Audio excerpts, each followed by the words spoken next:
Valentine Rugwabiza, représentante spéciale du secrétaire général de l'ONU en République centrafricaine et chef de la MINUSCA, a entamé une série d'audiences auprès des autorités nationales dans le cadre de sa prise de fonction officielle dans le pays.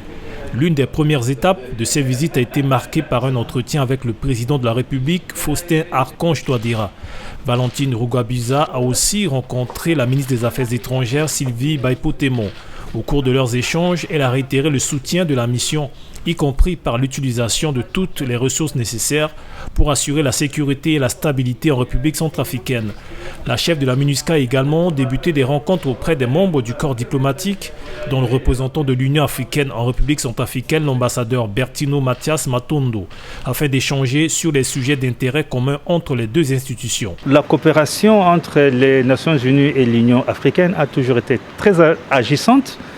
Donc même quelques années avant, avec les autres représentants spéciaux qui étaient là, et du côté de la MINUSCA et du côté de l'Union africaine, la coopération a toujours été très bonne.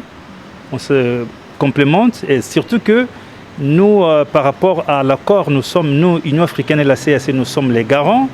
Mais la MINUSCA est un des facilitateurs le plus important de la mise en œuvre de l'accord. Donc, c'est sur tout cela qu'on a échangé. Arrivé à Bangui le 17 avril, suite à sa nomination en février dernier par Antonio Guterres, secrétaire général de l'ONU, Valentine Rugwabiza a reçu les honneurs militaires le 18 avril 2022 au quartier général de la MINUSCA lors d'une cérémonie marquant ainsi officiellement sa prise de fonction à la tête de la mission.